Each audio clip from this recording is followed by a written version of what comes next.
ಒಂದಿನ ನಾನು ನನ್ನ ಫೋನ್ನ ಓಪನ್ ಮಾಡಿದಾಗ ಯೂಟ್ಯೂಬ್ ನೋಡೋಣ ಅಂತ ಯೂಟ್ಯೂಬ್ ಓಪನ್ ಮಾಡಿದೆ. ಬರ್ತಾನೆ ಇಲ್ಲ. ಅದರಲ್ಲಿ ನೆಟ್ಟು ಇದೆ, ನೆಟ್ ಪ್ಯಾಕು ಇದೆ, ನೆಟ್ವರ್ಕು ತೋರಿಸ್ತಾ ಇದೆ, ಆದರೂ ಬರ್ತಾ ಇರಲಿಲ್ಲ. ಇದಕ್ಕೆ ಸೊಲ್ಯೂಷನ್ ಏನಂತ ನೋಡಿದಾಗ ಆ್ಯಕ್ಸೆಸ್ ಪಾಯಿಂಟಲ್ಲಿ ನೆಟ್ವರ್ಕ್ ತಗೊಂಡಿಲ್ಲ ಅಂತ ಗೊತ್ತಾಯಿತು. ಆಮೇಲೆ ಸೆಟ್ಟಿಂಗ್ಗೆ ಹೋದೆ. ಸೆಟ್ಟಿಂಗ್ನಲ್ಲಿ ನೆಟ್ವರ್ಕ್ ಆಪ್ಷನ್ನ ಚೂಸ್ ಮಾಡಿದೆ. ಅದೇ ಸಿಮ್ ಕಾರ್ಡ್ ಆ್ಯಂಡ್ ನೆಟ್ವರ್ಕ್ ಅಂತ ಇದೆಯಲ್ಲ ಅದೇ.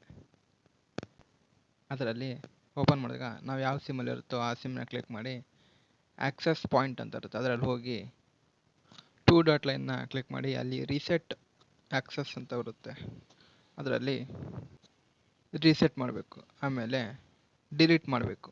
ಡಿಲೀಟ್ ಮಾಡಿದಾದಮೇಲೆ ಮತ್ತೆ ರೀಸೆಟ್ ಆ್ಯಕ್ಸೆಸ್ ಕೊಟ್ಟರೆ ಹೊಸ ನೆಟ್ವರ್ಕ್ಗೆ ಜಾಯ್ನ್ ಆಗುತ್ತೆ. ಆಮೇಲೆ ಕ್ಲಿಯರ್ ಆಗುತ್ತೆ. ಇದು ನೋಡೋಣ ಬನ್ನಿ ನನ್ನ ಮೊಬೈಲಲ್ಲಿ ಕ್ಲಿಯರ್ ಆಗಿದೆಯಲ್ಲ ಅಂತ. ಇವಾಗ ನೋಡೋಣ, ಓಪನ್ ಮಾಡೋಣ ಯೂಟ್ಯೂಬ್ನ. ಇವಾಗ ಯೂಟ್ಯೂಬ್ ಓಪನ್ ಮಾಡಿದಾಗ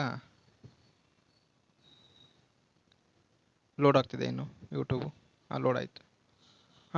ಕರೆಕ್ಟ್ ಆಯಿತು. ಪ್ರಾಬ್ಲಮ್ ಸಾಲ್ವ್ಡ್, ಫಿಕ್ಸ್ಡ್ ಆಯಿತು. ಇದೇ ಥರದ ವಿಡಿಯೋಗಾಗಿ ಐಬ್ಲಾಸ್ಟ್ D5 ಯೂಟ್ಯೂಬ್ ಚಾನಲನ್ನು ಸಬ್ಸ್ಕ್ರೈಬ್ ಮಾಡಿ.